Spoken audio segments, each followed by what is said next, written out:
So, traditional Jewish, Christian, or Muslim. To understand atheist and agnostic as well as. I think I'm gonna just give up on empiricism. Excuse me? Yeah. I don't know what you're... Empiricism is the belief that there's observable realities, that causality is reliable, all that fun nonsense. All right. Are you going to tell us more on today's episode of The Holy Watermelon Podcast. Sometimes facts don't matter. Honestly, it's starting to feel like rarely facts matter at all. You can just make stuff up. Yeah, it's great. Yeah. And in this spooky season, we've got some, I think, interesting and a little bit spooky fictional gods to talk about. And then we'll talk about some real stuff later on. Aren't they all fictional? That depends on your definition of fiction, I suppose. Correct. But I needed to say that. Literary Yeah. gods. I mean, all the gods are literary figures too. So. Well, please see episode 2 or 3. What is a god? Because we're not going to figure that one out today. Yeah, that's not the issue at hand. No. So as a kid, when I was in high school, I think is when I started reading Douglas Adams. And there's actually a good handful of different gods Douglas Adams deals with. And there's the great prophet Zarquan, who's supposed to show up at the end of the world. And he does actually show up at the end of everything. A little bit late, but it's a fun little Easter egg in the restaurant at the end of the universe. But in I think it was the first book, early on in the first book, Douglas Adams introduces this Great Green Arkleseizure, who is the object of faith for these people. The Jatravartids are this alien species. They evolved to have 50 arms. With that many armpits, they invented the aerosolized deodorant before they invented the wheel. And these Jatravartids believe in the Great Green Arkleseizure, which I think is a really interesting god. He's really quite a deistic figure. He creates the world and then leaves it be. That's the way deism is generally operational. And it's never explained in any of the media that I've come across whether or not the Great Green Arkleseizure actually even knows the universe exists, that he has created from his nose. Cthulhu. But it's certainly an accident rather than any deliberate action. The belief of this church that's laid out in The Hitchhiker's Guide to the Galaxy is that eventually, at some point, this fear that everybody has that believes in the Great Green Arkleseizure will be that there is this coming of the great white handkerchief to come and wipe everything away. I love that. Right? And when that's really the cosmology and theology that you're dealing with, you got a lot of space for all kinds of nihilism, I guess. You don't have to worry about any specific sacraments necessarily, though certainly somebody might show up and say, hey, this is a thing that we can do to encourage our perseverance after the handkerchief comes by. That might happen. Who knows? But that's essentially the basics of their religion, is just let's get together and console one another and hope that everything's going to be fine until this eventual great wipe. I mean, we're all just waiting for the great wipe, aren't we? In one form or another, maybe. I guess. Doomsday, I think, is you'll notice the great theme of this episode. It's kind of like, nihilism. Nothing matters. Yeah. I did have some notes on Douglas Adams, Go the for author of Hitchhiker's Guide to the Galaxy. He was raised as a Christian, but became an atheist later in life. And I found this quote that I really liked, where he said, "I'm fascinated by religion. It has had such an incalculably huge effect on human affairs. What is it? What does it represent? Why have we invented it? How does it keep going? What will become of it? I love to keep poking and prodding at it." That's a good quote. I thought so too. Because, yeah, that's kind of why we do this. Why does anyone believe what they believe? Right. And Poke it, see what happens. And it really affects, in my opinion, way too much. That's fair. I think what everybody believes is bound to have a massive effect on the world. And an awful lot of what we believe, whether you want to categorize it as religious or not, is hard to prove that it's the most valuable thing. Even if you simply believe that people should be good to each other. You know, one of those things that Jesus got killed for. That's a thing that not everybody agrees on. Correct. Even though it's really well tested and proven that it's valuably true. Yeah. I like it. Have you read American Gods or watched American Gods? I watched American Gods and was disappointed with the lack of an ending, so I went and read the book. And I'm so very disappointed at how little work needs to go into finishing the TV show. Oh, no.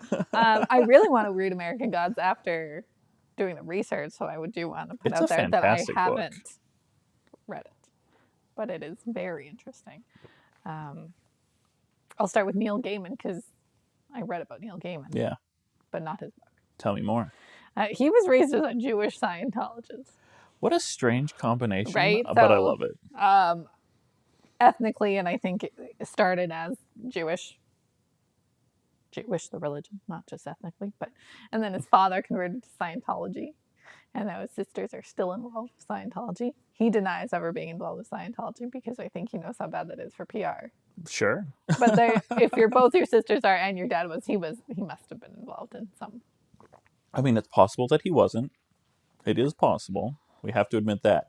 But odds are good that he was involved to some dabbled. degree. Yeah. And even though he was raised as a Jewish Scientologist, he went to Church of England schools, so he had a lot of exposure to Christianity. And even with all of that, on trend with the rest of these authors, he's an atheist. I think if you get exposed enough to Scientology, it would be tricky to really buy into much once you have separated yourself from that. I mean, you're not wrong, and I think that's where I'm going way back to a super old episode, our episode with Sarah, who was raised in a cult, and she's still religious, which is actually quite abnormal for people who have been through a cult upbringing or have joined a cult. They typically go to atheism afterwards. So yeah. Though Catherine Spallino, who we had on the show a little while ago, who was really involved in Scientology, has a decently healthy relationship with a local Christian congregation. That is true. So it's kind of nifty. Yeah. All right, American Gods. Tell me more about it. So it's the universe that's built up inside this story, I think, is really fascinating. That just simply because people have believed these gods do exist, and their power is derived from the belief and worship and sacrifice of those people who believe. And I think it's really interesting the way it was illustrated in the TV show. There are loads of iterations of Jesus, each slightly different from the next. You've got Korean Jesus, you've got gun-toting Jesus, you've got those people who look pretty similar to what we see described in the New Testament as well, but each a little different from each other. And all of these gods exist. And there's different iterations of Odin and Thor. And the story focuses on Odin, ultimately. Though he's not the protagonist. He's the most present god. And then there's the whole conflict of the books revolves around this Odin. There are other Odins, but we focus on Wednesday is how we identify this particular Odin. Spoiler alert, just in case. No, I'm avoiding the spoilers. Okay, yeah. Okay, I haven't read it, so I don't know. Yeah. Um, it's a lot of fun. The way it deals with gods and the development of new gods as people focus their worship on new things, I think is really fascinating. Yeah, in my reading, I thought that was really interesting. So there's the old gods and the new gods. The old gods are the ones we've talked about on the podcast, and the Yeah. new gods are things I read things like media and technology are the new gods. And I think that's a really interesting and mildly horrifying commentary. Yeah. I mean, as an atheist, not that I want anyone to spend any time worshiping even the old gods, but I don't know if worshiping these new gods of your cell phone is any better. It's not. Yeah. I mean, defining worship is a thing that we've talked about a few times. It's hard to get people to agree on what worship means. But the way that it's illustrated in American Gods, absolutely perfect in my opinion. Neil Gaiman has put a lot of thought into what religion is and what worship is, and has come up with a really fantastic book. Yeah. So not a entirely unique pantheon. We have the new No. gods would be the new unique pantheon, but Yeah. I thought it was a fun one to throw in because it sounds like a really good commentary on faith and worship and how our values change over time. And I love that there's with all the denominations of Christianity and that's reflected. And Yeah. It's a lot of fun. Fantastic TV show. Expands on a lot of things that are glossed over in the book in a really fun way. okay. Yeah. All right. Neil Gaiman's been in the news recently for being a little problematic. I have heard that. Actually, I'm just going to say it, almost all of these authors are problematic. Yeah. H.P. Lovecraft, we're going to talk about problems. Oh, yeah. So Lots of problems with Lovecraft. The worst problems I'm presently aware of for Douglas Adams is he was just like a terrible alcoholic. I'm not aware of abuse cases. I can't say I went digging. Not that I went digging for Neil Gaiman either. It just that was on the top of the Google search. yeah. I put in exactly. Neil Gaiman and it said essay, and I was like, okay, Yeah. all right. Bit of a bummer there. Yeah. He's done some work historically with Terry Pratchett as well. Fantastic book that is expanded into a multi-season TV show. I'm just adding American Gods to my to-read list So good. so I don't forget. He's written a lot. Okay. Oh yeah, Neil Gaiman's written a lot, I and just most of searched it's by really his- good. I just searched by his name, and that was a mistake. Yeah. Terry Pratchett famously created Discworld and loads of other things. So Pratchett was raised in the Church of England, but described himself as a humanist and an atheist. A great quote I found from Terry Pratchett. He said, "I believe in the same God that Einstein did, and it is just possible that once you have got past all the gods that we have created with big beards and many human traits, just beyond all of that, on the other side of physics, there just may be the ordered structure from which everything flows." Sounds a little bit like a pantheism or I was going a to say, deism, maybe. I was going to say There's even a couple a things. agnostic where, Oh yeah, fairly agnostic. Yeah, not really willing to define what God is. deism. I've sort of talked about it too, where like if there is anything, it's beyond anything we can comprehend, which is a pretty agnostic perspective. Anyway. It's an easy agnostic cop out to say, yeah, I still believe, but I can't tell you what. Yeah. This is just very surface, but there's a big pantheon of deities he created. There's over 30 listed on the wiki fandom. Okay. And then there's different levels of deities. And so like the big ones are like fate and death and the ones that actually like control things. Sure. And then there's little ones that make everyday instances happen.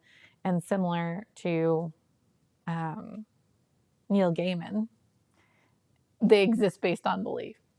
I guess everything exists based on belief, but the more powerful they are is because more people believe in them. Sure. So, that's cool. Yeah. So the idea is that there can be an infinite number of deities in Discworld, and it's meant to be a critique on the ritual and superstition we see in religion. Fun. Yeah. So is it Like the world is not a globe, but It's a a disc. disc, yep. And Yeah. it's held up by 4 elephants, I think. Are the elephants on the back of a turtle? I don't know. Okay. I just remember reading about the 4 elephants. Okay. Cool. I was like, oh, it's a disc. It's flat Earth. What's wrong with flat Earth? Well, It simplifies what's up and what's down. that's true. That is true. I'm not saying what's wrong with thinking our Earth is flat. I was just imagining an alternate cosmology where this is a possibility. All right, let's get into something a little scarier, but All also right. made up. Well, yeah. It's all made up. So for, I think it was about a year, maybe a year and a half, I read all of the Lovecraft I could get my hands on. It's probably right in the middle of when I was in university. Some good fun. It is. He's a decent A lot of writer. them are short, kind of. Oh, yeah. I got a book out of the library, and they're all just like very short. Yeah, there's People only a lose their few long minds. ones. Yeah. Really interesting world. He's got a whole pantheon of great old ones, the elder gods, the outer gods. I'll admit I'm still a little bit fuzzy on what's what. I get it. That's something. Yeah, I don't. Honestly, some nerd out there has figured out in deep. For dive. sure. And then some other nerd has disagreed with that classification. It's all really quite nebulous and fuzzy. Mm-hmm. Only a handful of these are concretely placed in categories by Lovecraft himself, who was himself an atheist. And a racist. Yeah. I don't know if he was more racist than the community that he was growing up in, but he sure doesn't look good from today. Yeah. Yeah. Yeah. And it's worse because he wrote it down. Yeah. Because you're right. the thing. Everyone back then probably was racist. For sure. But when you write it down for posterity. It was weird when he was in his prime to not think that people who weren't white were inferior. Yeah. Anyway. But that's not why we celebrate him. We celebrate him for his non-racist contributions to literature and the cosmology and horror that he has given to us. Cosmicism. Cosmicism's a great word. It's a literary philosophy he developed that encapsulates his entire belief system, and this is all reflected in his novels. So basically, cosmicism is the idea that there's no divine being and that humans are relatively insignificant when you look at the vastness of the universe. Also, existential helplessness. And so that's what a lot of his writing is that humans are insignificant and there's nothing you can do about it. Yeah. There's no God that's going to save you from these horrors. It's just a bleak universe, and there's also scary stuff on this planet, and it's going to mess you up. Yeah, it is.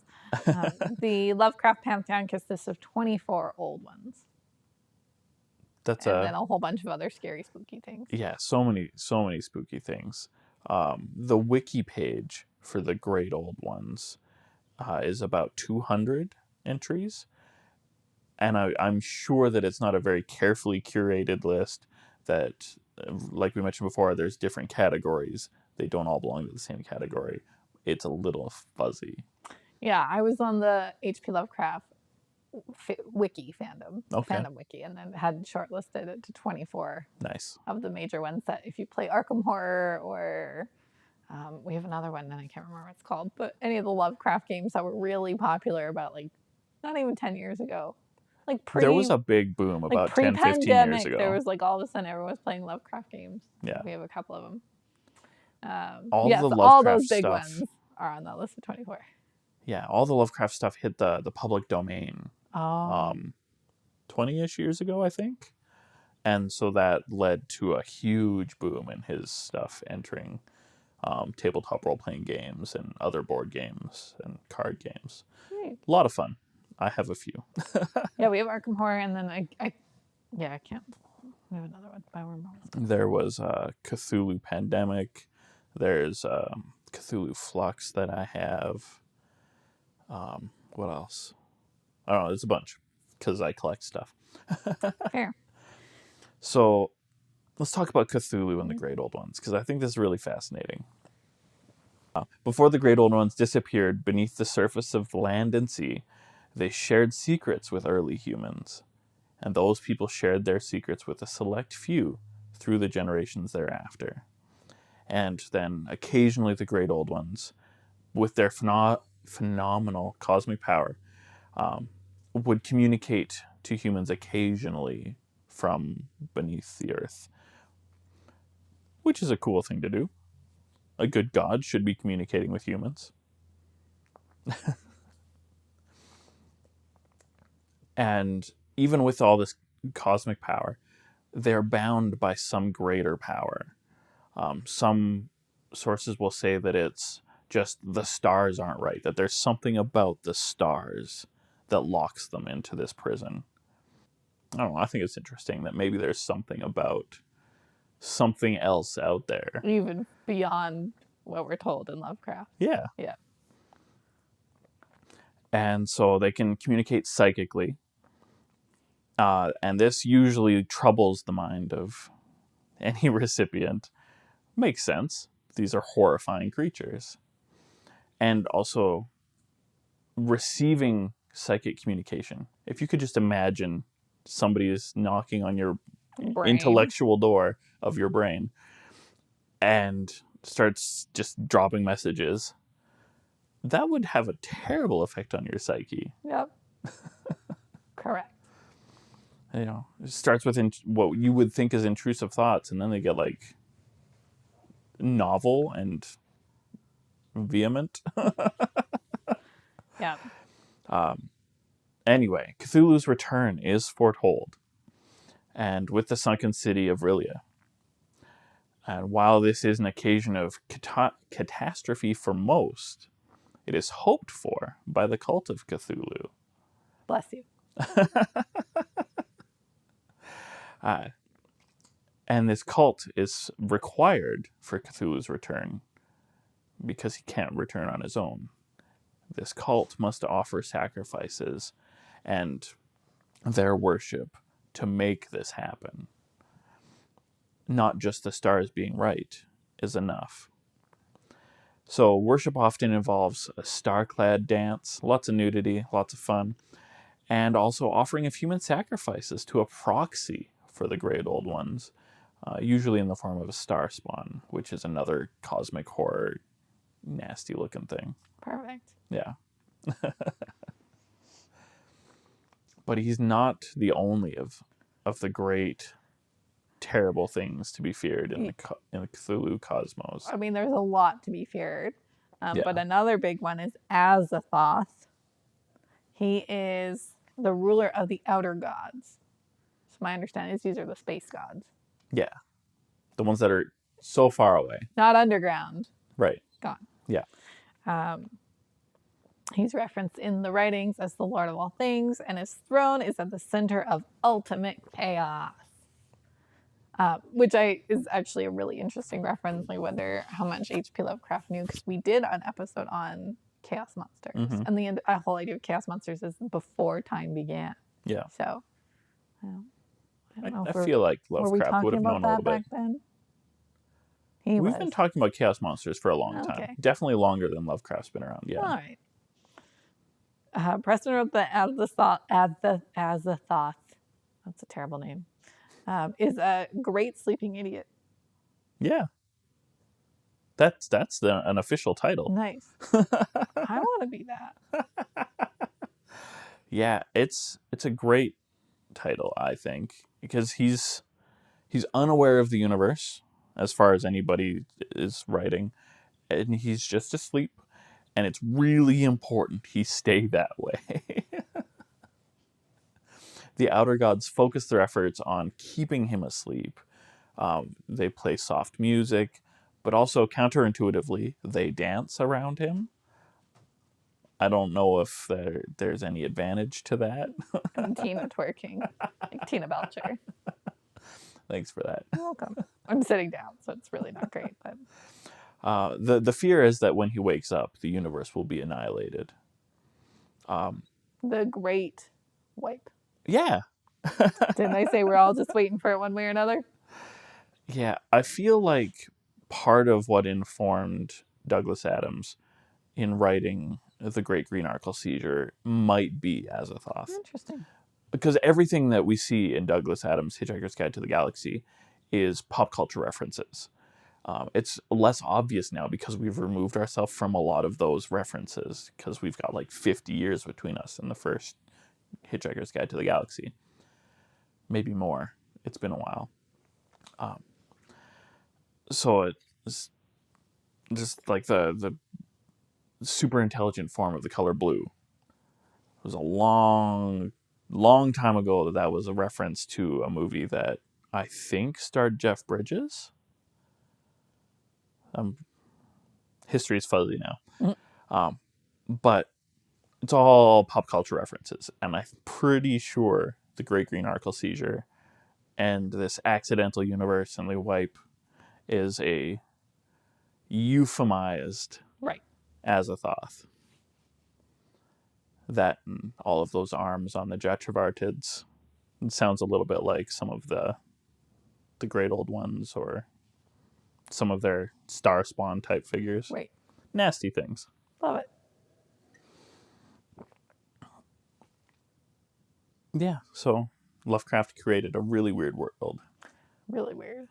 Like, especially when you think about the time that it was Right? created. Yeah. Like, we weren't, like, now horror is commonplace. And Yeah. But what he wrote persists in the popular culture. And again, I just can't imagine, like, how shocking some of that would have been. Oh, sure. When everyone was had decorum and morals and, you know. We still have those things. I know, but, like, if you think of a culture back then, it's just so different that, again, this guy was, like, publishing horrifying stories. The way that he wrote was horrifying because he was never illustrative enough to make it easy to imagine the way that he would imagine it, allowing you to imagine the worst possible thing. Yeah, I think that's clever. There's a nice little blank space in the cosmology of most religions that allows for the possibility of everything Lovecraft wrote to be true. Yeah. And that's a little horrifying. Correct.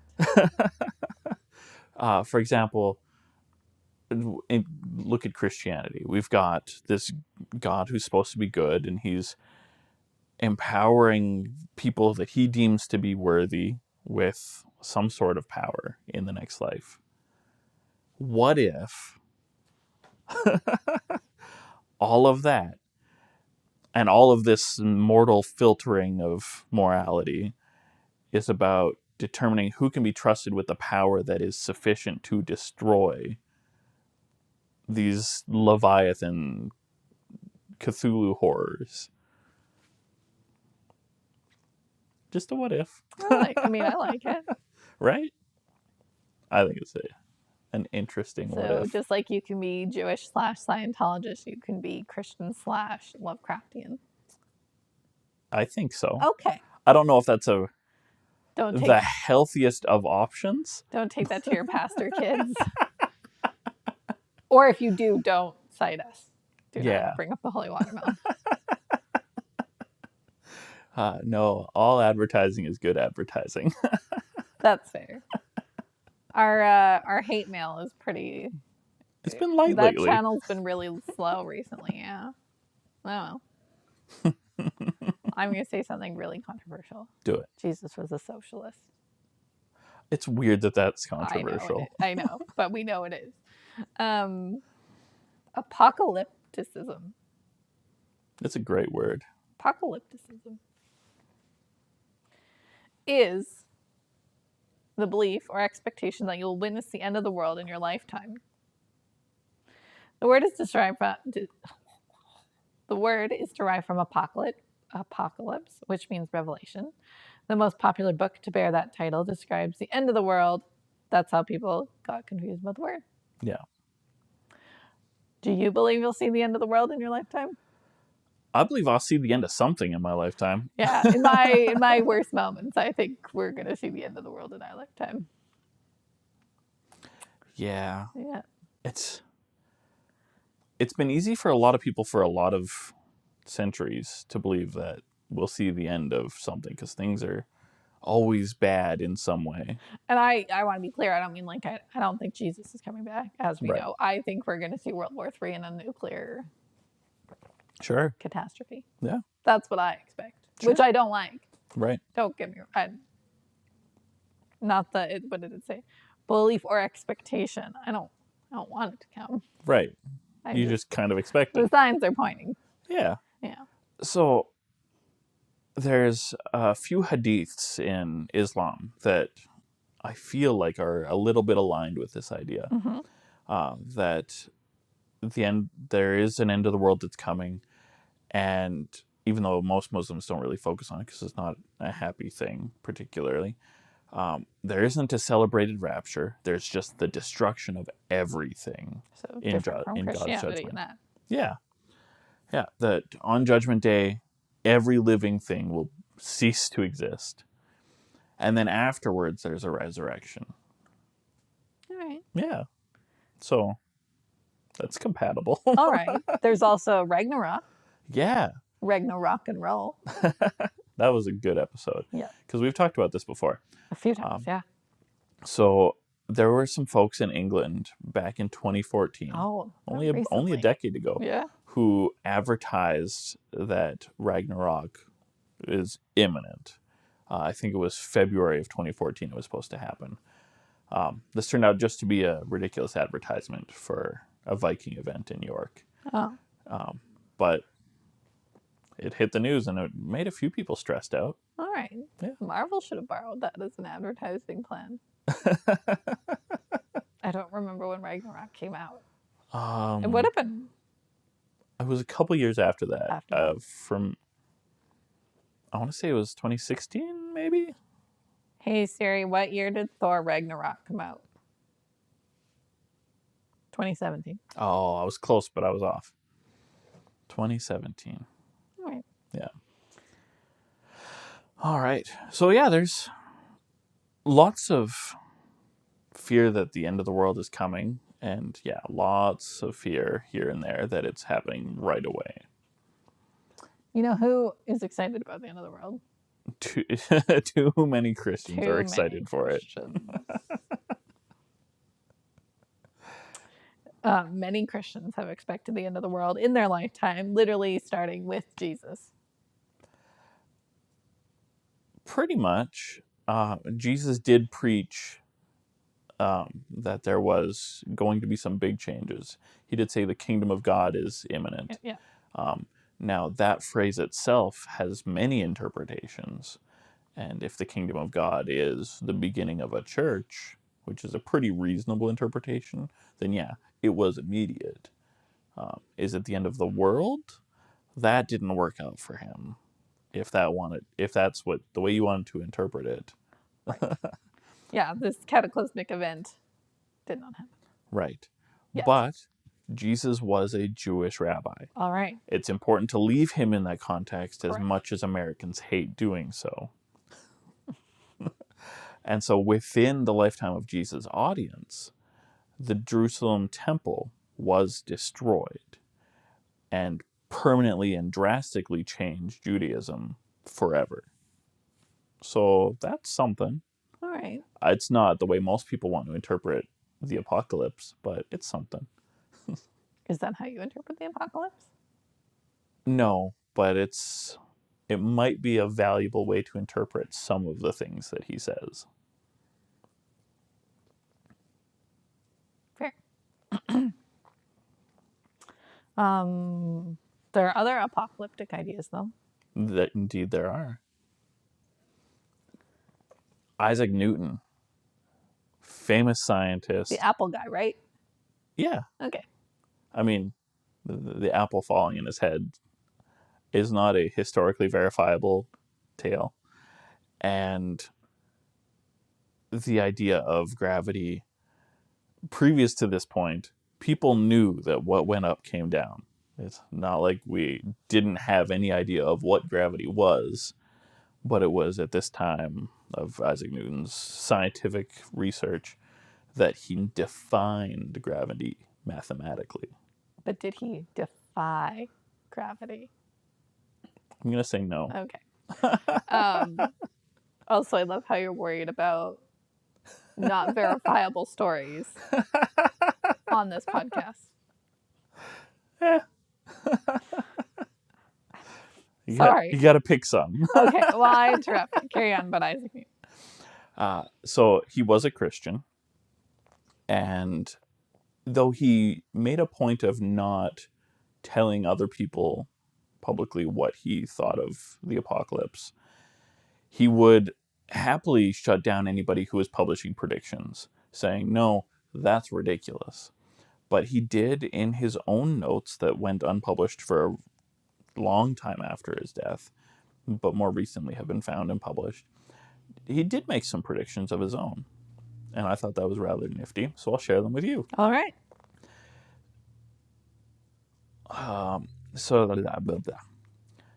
Isaac Newton predicted that the world would transform, as predicted in the biblical revelation of John, no earlier than AD 2060. Okay, so we still got a few years. We still got a few years. And no later than AD 2374. So I might miss it. Yeah. It's a rather large window. Yes. So in his notes, he's got a whole bunch of dates of, well, it definitely didn't happen before this time. It cannot happen before this time. And it didn't happen right after this thing happened. And he's got a whole list of it. It's a little tedious, a little annoying. It's sometimes repetitive. He mentions one of the popes a couple of times, saying it didn't happen right after this with this pope.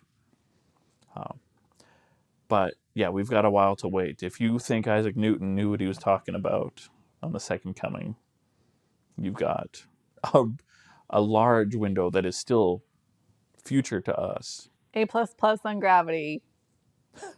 Not so much on the apocalypse. I mean, we can't prove this prediction wrong. Not It's yet. still so far from ending. Oh, we're doing this podcast in 40 more years. We'll let you know. Well, it's still on the beginning of his window. I know. But we'll remind people. And then Okay. someone will carry on the holy watermelon torch. That'll do. And they can let us know in 2374. Perfect. William Miller of Massachusetts also predicted the end of the world. I feel like lots of people have predicted the end of the world. Yeah, we can't go through the Right. list of all of them. But so, unlike Isaac Newton, this guy had a great cult following. All right. Yeah. He was quoted as saying, "My principles in belief are that Jesus Christ will come again to this earth, cleanse, purify, and take possession of the same with all the saints sometime between March 21st, 1843 and March 21st, 1844. So he picked one calendar year that it must happen. His calculation was built on the assumption that he could pick a start date arbitrarily from a formula that required days mentioned in the Revelation of Daniel to be years. I think it was 2,300 days for something that Daniel was talking about. Must mean 2,300 years from that same point forward in time to what would be 1844. This, shockingly, did not happen within the original window. What? So he decided that he needed to adjust for the rabbinical calendar to the Karaite calendar, which gave him a few more weeks to hope for success. Yeah, he managed to stretch it out to April, and it still didn't happen. What? So, as much as it seems really dumb now, because it didn't work out, it's obvious. But I feel like this is evidence that he was a true believer, that he was really genuinely sure that he had calculated something meaningful and that it was going to work out. So he was pretty disappointed when it didn't. And so he recalculated. Oh, good. and then was disappointed again. I feel like he is perpetually disappointed. So in August of 1844, Miller announced a date for the advent of Christ on October 22nd, 1844, so a few months after that. And as Preston mentioned, that didn't happen either. So the only thing that I'm aware of, and I Googled all of the great events of 1844. The only thing that ended was the life of Joseph Smith, the Mormon prophet. Also, the Missouri and Mississippi rivers flooded more than usual. So maybe a little bit of destruction for somebody, but not the end of the world. So this is called the Millerites' Great Disappointment. They even have their own name. Millerites' Yeah. Great Disappointment. I'm my mother's great disappointment. I'm sorry. It's fine. So Miller had a huge following in 1844. He started out really quite small, grew rapidly starting in about 1840 to having tens of thousands of followers all across America. It was a big deal. Yeah. Especially when America's not nearly the size it is now. This is Right. 1845. No, Yeah. this is a massive chunk of the country. Yeah. And yeah, it's just wild. So tens of thousands of all of these many followers gave up on Christianity altogether when prediction after prediction fell through and nothing happened. Many joined other unpopular churches. A lot of them went to the Jehovah's Witnesses, and a bunch went to join the Shakers. And a small handful went back to the churches they had left to join Miller as well. And a few dozen stuck with Miller and his failed prophecies and his reinterpretation of these prophecies to create what is now known as the Seventh-day Adventists. Interesting. Yeah. I've got a lot of family in the Seventh-day Adventist movement. We should do an episode on that. I think we should. Yeah. Get a little bit more detail on this story and everything that's happened since. Absolutely. Yeah. And dive into what they actually believe. I know Saturday's their holy day. Yeah. But that's about all I know. Fair enough. So Seventh-day Adventists believe that the 22nd of October, 1844, that great disappointment day, was the beginning of God's silent investigative judgment of professed believers. That he's just quietly watching everybody who claims to be Christian to see if they're good Christians.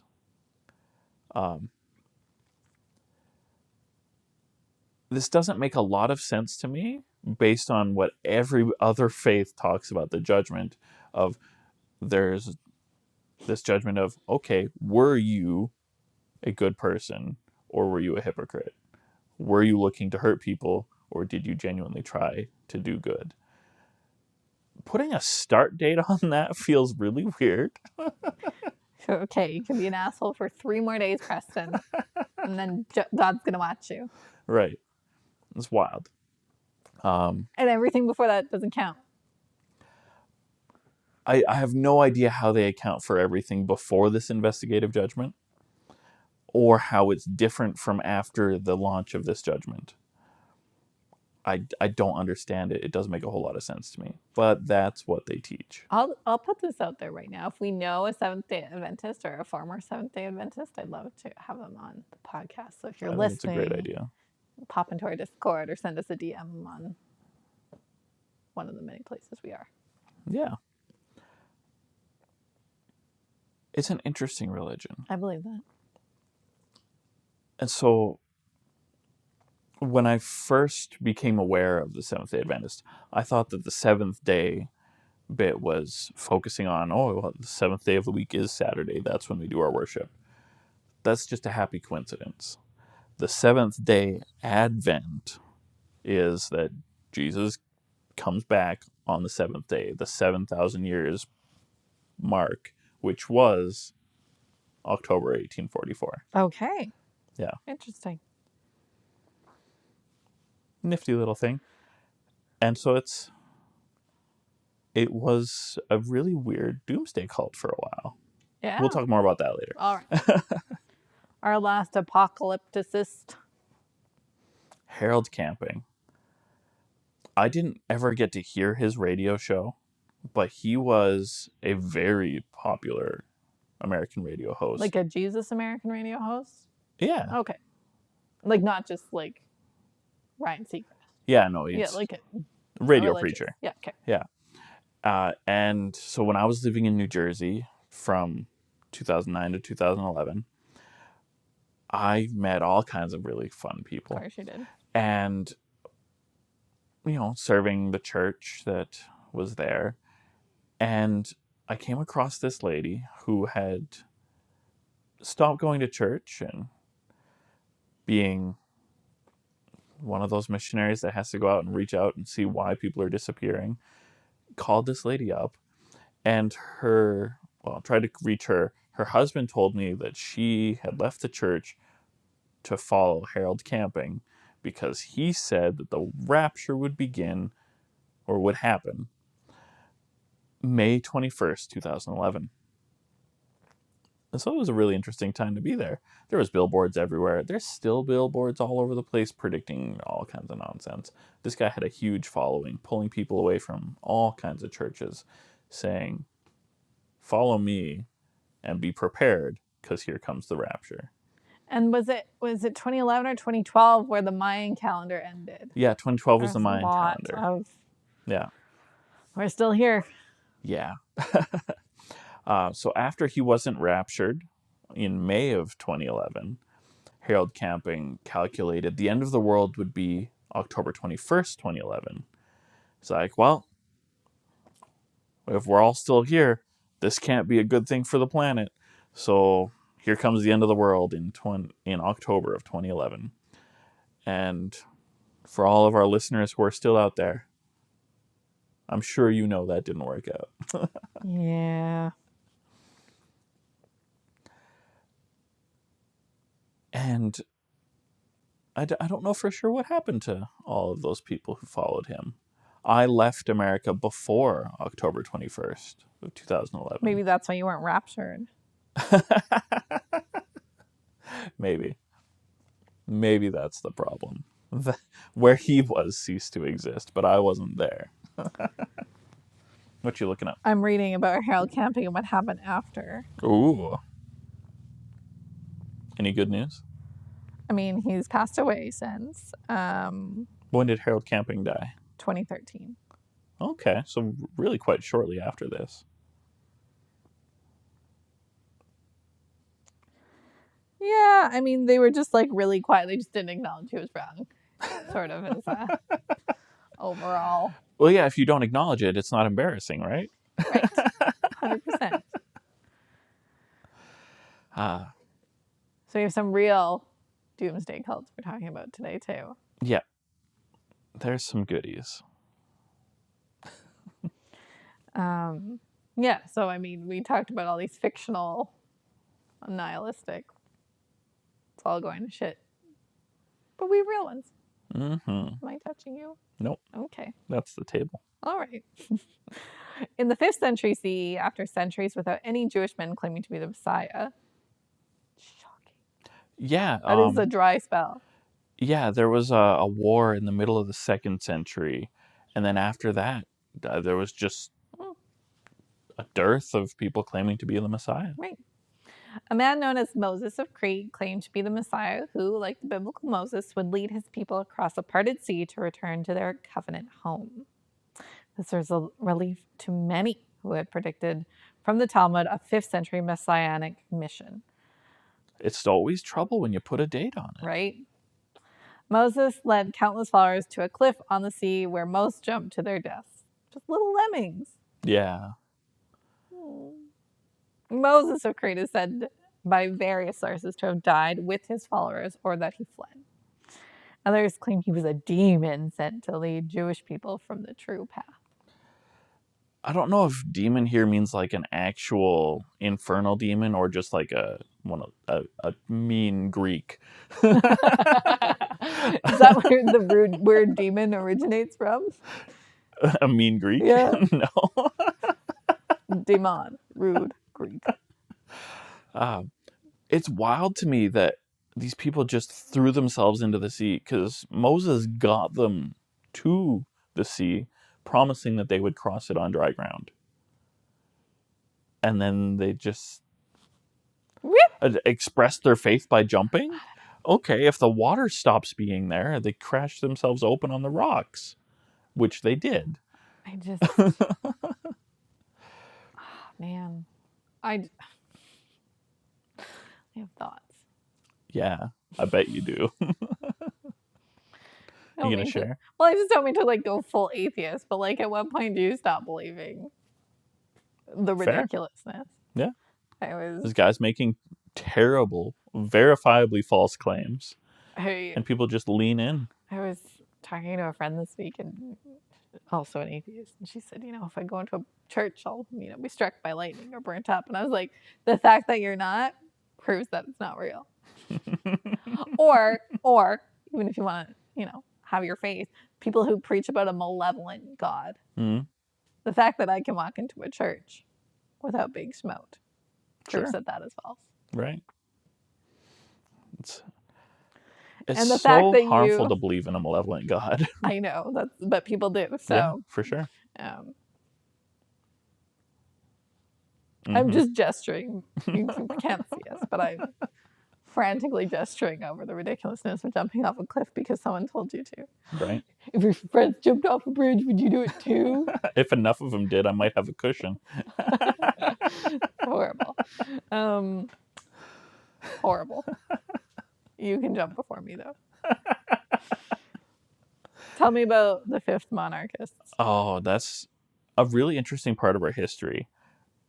When England was a republic rather than what we are familiar with today with kings in power. It was a very short-lived republic, but it's a religious phenomenon. All right, that tell me caused more. this. So the fifth monarchists were a group of Puritans in England in the 17th century who were sure that the world would end in 1666 because of the 666. Ridiculous novelty. I feel like we've beaten that horse far too much on this show. It's not the devil. Yeah. But they were called the fifth monarchists, even though they hated the monarchy, because they sought the rise of a heavenly kingdom that would follow the four empires described in the Revelation of Daniel in the Hebrew Bible. So the fifth monarchy men were insurrectionists who fought the government as much as they could, naturally leading to charges of high treason for the murder of King Charles I. Wow. Right? That's pretty cool. Yeah. I mean, if you just look up the death of King Charles I on Wikipedia, it doesn't even mention the fifth monarchists in that opening paragraph. Oh, wow. There was a civil war there, and there was a lot of people motivated by a lot of different things involved with this. The fifth monarchists are a big part of it. Okay. Yay, Puritanism. Religious motivation gets a lot of bad things done.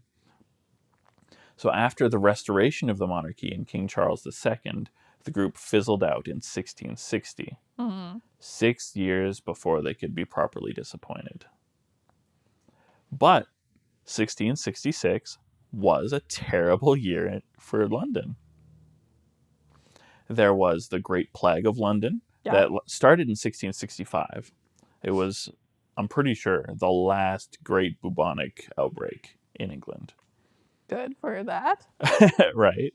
But there's a lot of death. And for those people who remembered the prophecies of a 1666 catastrophe apocalypse, they're like, maybe this is it. And then there was the Great Fire of London in 1666 in September, and would have had a similar effect among the same people. So kind of nifty, an interesting doomsday cult that actually caused a lot of damage, even though they didn't get their disappointment. Doomsday cult is by many experts considered a misnomer. Tell me more, words guy. Doom is never the focus when you're the believer.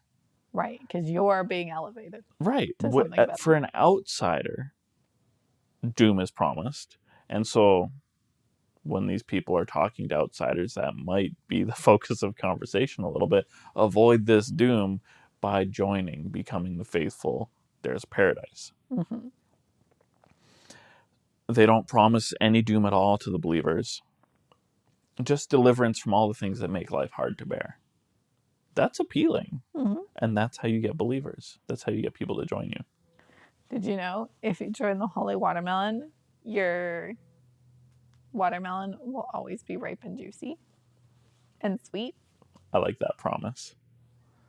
These doomsday cults, or I don't have an alternative to avoid the use of the phrase doomsday cult. That's fine. We know what you're talking about. These cults always promise an eventual utopia. This great place to be for the believers. And I mean, it's a lot better if you can promise that it's within reach. Oh yeah, no, just stick with us for a few more years. The world's going to get worse, but then it's going to get so much better. Yep. Yeah, within reach is a really important thing. Even though it sounds negative when you're talking about the doom half, that paradise makes it worth it. So some people fail to find sufficient meaning or hope for change in mainstream movements. So sometimes they'll leave the church that they've been disappointed with for years to join this new movement that promises this great change. When predictions for the end of the world don't work out, then people will often deepen their commitments rather than give up on them. We've seen that a lot, unfortunately, through history. Mm-hmm. There's a lot of reasons for that.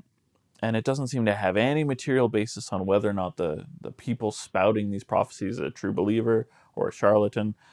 They just keep believing.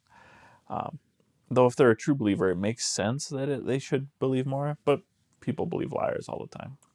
Oh, too often. Yeah. So in either case, the leader usually comes up with a new date or disappears. Smoke bomb. Yeah. Or sometimes just find a way to say, oh no, we've put off the catastrophe, either through your prayers or your sacrifices or through my power as your leader. Or, I don't see it on here. There is a third option, Preston. Sure. Where you force murder-suicide. Right. You force it to happen. That is the third option. Yeah. That's Heaven's Gate. That's Jonestown. Well, Jonestown doesn't really fit that perfectly. There was a lot of like, But he oh, was no, talking the about the police are end. here. Well, but he was also talking about the end is coming. Yeah, that's fair. The whole white knight practices. Yeah. What a mess. Yep. So there are three options: disappear, push the date, kill everyone. Yeah. So you can never. Your embarrassment is not public. Right. Anyone who knows it, dead. Well, and you don't have to worry about being embarrassed if you're dead. Is that the solution? It was for Jones. Ultimately, people like to have a purpose. And feeling always trumps fact, unfortunately. Yep. I mean, okay, maybe not fair to say categorically. There are some exceptions. Some people are properly rational, but so very often feelings trump facts in a sometimes terrible way. Mm-hmm. That if you can have meaning or feel connected to a community or just want to run away from the feeling of having made a mistake, religion can offer that too. Community is actually like such a powerful force for humans. Absolutely it is. It's like the number one indicator about how long you're going to live. Yeah, that makes sense. Is if you have community around you. Yeah. Isn't that wild?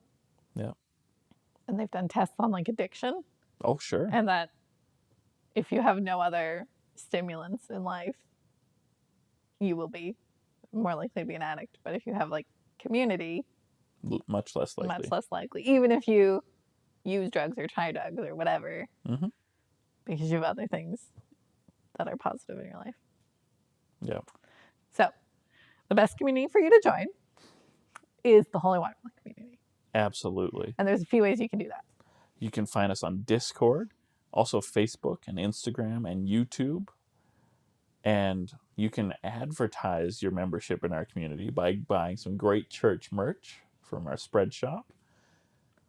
Or if you want to just support us to help build this community, you can support us on Patreon and maybe even get ordained to be a priest of the Holy Watermelon. They have the sweetest melons.